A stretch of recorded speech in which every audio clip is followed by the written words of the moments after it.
Bismillahirrahmanirrahim. Hello again and again. Hello les phanophiles. Donc on va continuer notre série du coup concernant pharmacologie.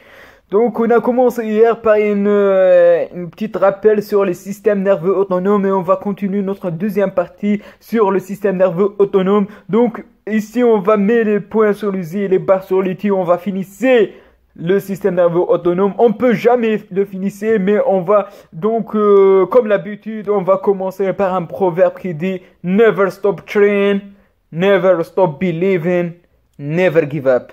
Donc, et on est arrivé à un schéma magnifique que j'ai écrit ce matin, donc concernant le système nerveux autonome.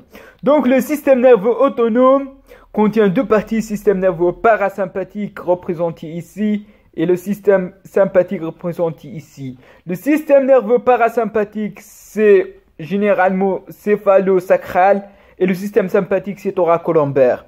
Il y a aussi le système somatique, on va parler là-dessus tout à l'heure. Donc, on va focuser sur les systèmes sympathiques et parasympathiques. Il y a deux choses qu'il faut savoir concernant le système sympathique et parasympathique. La première chose, le premier neurotransmetteur, toujours l'acétylcholine. Donc, toujours l'acétylcholine, c'est le premier neurotransmetteur à libérer au niveau du ganglion. Et au niveau du ganglion, on a tout le temps, c'est la deuxième règle, tout le temps un récepteur, ce qu'on appelle le récepteur nicotinique neuronal de l'acétylcholine.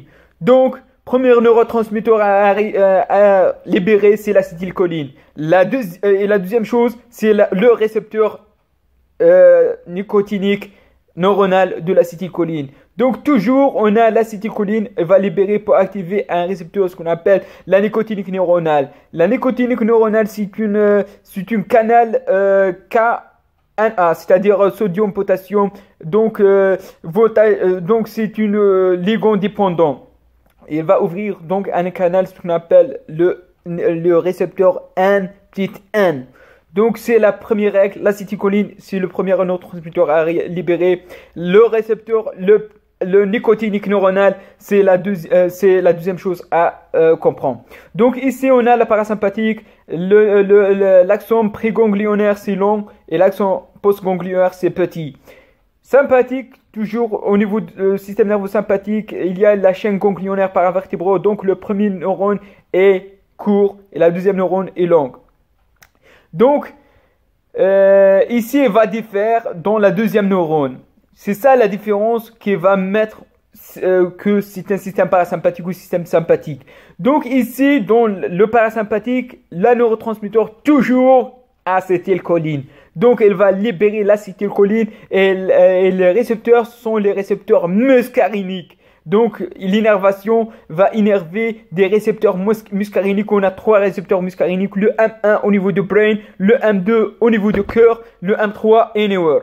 Donc, le M1 au niveau cérébral, aussi au niveau du cellule pariétal de l'estomac, mais peu importe, l'essentiel, il faut remember this, il faut se vient de ça, M1 au niveau cerveau, M2 au niveau du cœur et M3 anywhere. Donc, au niveau du système sympathique, les choses un petit peu se complexent parce que la deuxième neurotransmetteur, c'est pas l'acétylcholine, mais c'est la noradrénaline. La noradrénaline va activer des récepteurs alpha ou bêta. Donc, noradrénaline va au niveau des viscères, du cœur, des organes, selon leur disposition, donc alpha ou bêta. Donc, noradrénaline, libération neuronale de noradrénaline. La deuxième chose, la seule exception au niveau du système sympathique qu'on a parlé hier, c'est donc la deuxième exception au niveau du système sympathique, c'est l'innervation des glandes de la sueur. Donc la sueur, donc c'est une innervation sympathique, mais impliquée l'acétylcholine et le récepteur le M3, parce que M3 anywhere. Donc, c'est la seule exception. Il faut se souvenir de ça. Lorsqu'on a intoxication par les organophosphorés, on augmente l'acétylcholine et l'acétylcholine va stimuler le récepteur muscarinique, c'est-à-dire des effets parasympathiques et aussi de la sueur par l'activation du récepteur M3 des glandes de la sueur. L'autre exception qu'on a parlé hier aussi, c'est au niveau de la glande surrénale. La glande surrénale contient des récepteurs, comme on a dit que le premier neurotransmetteur c'est l'acétylcholine et le récepteur c'est le nicotinique neuronal de l'acétylcholine au niveau du glande surrénale qui va libérer l'adrénaline. Elle va libérer aussi la noradrénaline, mais petite quantité, mais surtout l'adrénaline. L'adrénaline va aller au niveau sanguin pour activer les récepteurs alpha et surtout les récepteurs bêta. Donc l'innervation somatique, c'est-à-dire musculaire, donc va libérer, comme on a dit, le tous. Première libération, c'est l'acétylcholine pour activer le petit m au niveau musculaire, c'est-à-dire nicotinique musculaire. Donc c'est ça l'idée générale, donc c'est ça, il faut comprendre ce schéma parce que c'est la base de le système parasympathique et le système sympathique. Donc si on va répéter, donc la parasympathique, seulement l'acétylcholine, premièrement au niveau du ganglion, l'acétylcholine avec le NN, et au niveau de cible, on a l'acétylcholine avec un récepteur muscarinique. Les récepteurs muscariniques, on a 3 récepteurs muscariniques. On a la M1, la M2, la M3, la M1 au niveau du cerveau, le M2 au niveau du cœur et le M3 dans les autres organes. L'innervation sympathique, c'est généralement la première, c'est pareil pour au niveau du ganglion. Au niveau du ganglion, toujours on a la libération de l'acétylcholine avec un récepteur nicotinique neuronal. Et après, ça diffère, donc ça dépend si on a une innervation sympathique parfaite, donc normale, donc elle va libérer la noradrénaline et la noradrénaline va activer le récepteur alpha ou bêta qui sont différents parce que l'alpha c'est un vasoconstricteur et le bêta vasodilatateur. Il y a une seule exception, c'est au niveau de la sueur, des glandes de la sueur, au niveau de la peau. Donc il y a seulement l'activation par l'acétylcholine. Et au niveau du ganglion, l'acétylcholine et le récepteur nicotinique neuronal. Au niveau de la cible, au niveau de la glande, donc l'acétylcholine aussi, il y a activation sympathique par l'acétylcholine et le récepteur le M3. L'acétylcholine au niveau de la glande surrénale va va solliciter à libérer l'adrénaline au niveau sanguin pour activer les récepteurs alpha et les bêta. L'innervation somatique, c'est la N. La N petite m, c'est-à-dire un nicotinique musculaire, donc au niveau de la muscle, ici la muscarinique. Donc si on va terminer par les vaisseaux, donc on a un vaisseau sanguin ici, donc la vaisseau contient 3 récepteurs, ce qu'on appelle le alpha, le bêta et la muscarinique. Donc le alpha c'est alpha 1, le bêta c'est bêta 2 et le M c'est le M3 parce que anywhere. Donc ici on a une innervation par le alpha par la noradrénaline, donc il y a des fibres qui arrivent ici pour le alpha. Donc le alpha 1 toujours activé, vasoconstriction par exemple si je veux me lève, donc il y a une activation sympathique pour faire une vasoconstriction par le alpha 1. Donc, on a une innervation par des fibres du système nerveux sympathique. Le bêta 2, il est activé par l'adrénaline, donc par l'adrénaline qui est libérée, par la glande surrénale. Donc, il est activé le bêta 2. L'adrénaline active aussi le alpha 1, mais surtout le bêta 2 est activé seulement par l'adrénaline circulaire. Le M3, il existe un récepteur de M3, mais il n'y a pas d'innervation par le système parasympathique au niveau musculaire. Il n'y a pas une acétylcholine circulant au niveau de sang.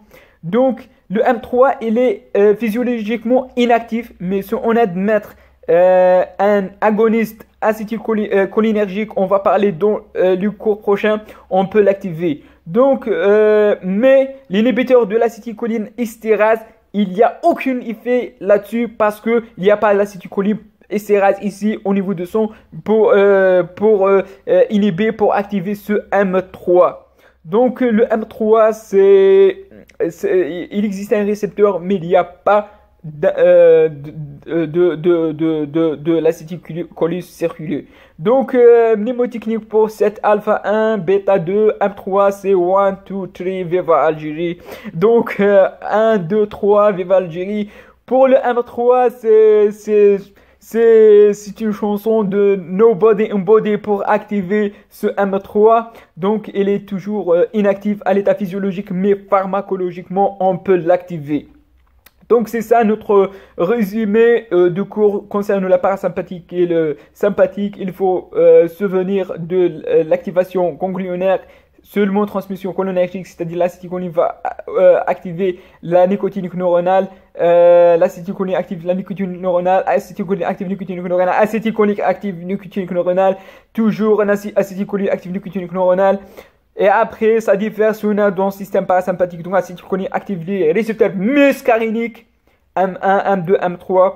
Si on a dans le système sympathique, donc il y a les récepteurs alpha et bêta. Donc au niveau des glandes de la sueur, seulement activation par l'acétylcholine. Il n'y a pas d'effet de la noradrénaline et l'adrénaline, mais c'est une sympathique parce que elle émerge dans la région thoraco-lombaire. Donc c'est une innervation sympathique, mais qui est médiée par l'acétylcholine. On va parler de la sueur lorsqu'on parle de l'intoxication par l'organophosphoré, c'est-à-dire par excès de l'acétylcholine. Donc on a un sueur.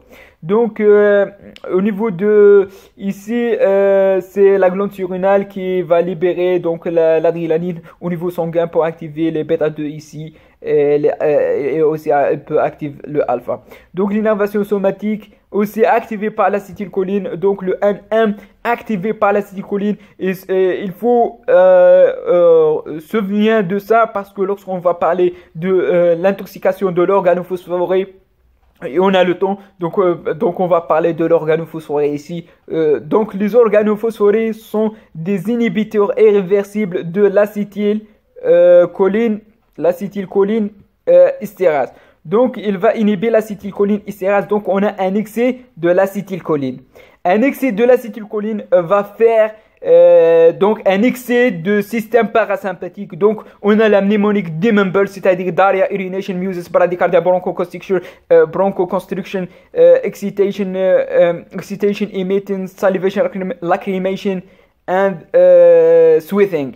Donc les déséffets de système parasympathique. Donc on a donc l'excès de l'acétylcholine va activer les récepteurs muscariniques. Donc on a un excès de l'activité muscarinique qui va résulter en diarrhée, urination, bradycardia, bronchoconstriction, sont des effets muscariniques. Mais aussi on a l'activation de sweating parce que c'est-à-dire la sueur, donc par l'activation de le muscle M3 médié par l'acétylcholine parce qu'on a un excès de l'acétylcholine.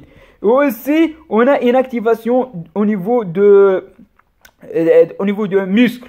Donc une activation musculaire et cette activation musculaire va bloquer le diaphragme qui va causer des problèmes et qui va potentiellement, c'est la cause de vos morts par l'intoxication des organophosphorés parce que lorsqu'on inhibe le diaphragme, on va inhiber quelque chose, donc on va inhiber la respiration et la respiration, donc on va inhiber votre vie. L'idée du traitement de l'organophosphoré, c'est l'atropine. Donc l'atropine, c'est un antagoniste muscarinique. Donc elle va aider pour diarrhée, bronchoconstriction, bradycardia. Aussi, elle va inhiber la sueur parce que l'atropine, c'est antagoniste muscarinique. Mais au niveau musculaire, c'est pas il va pas faire grand chose l'atropine pour la paralysie diaphragmatique. Donc il est nécessaire d'administrer un régénérateur de l'acétylcholine estérase qui est bloqué, ce qu'on appelle pralidoxime qu'on va parler dans les prochains cours. Donc j'ai parlé brièvement de cette notion parce que c'est pas pour vous pas attendre les prochains cours. Donc on a parlé tout simplement, c'est une cours spéciale, on va parler dans les prochains cours inchallah. Donc je vous remercie pour votre attention. N'hésitez pas de cliquer sur j'aime, abonner sur ma chaîne, aider, aimer, partager et à la prochaine inchallah.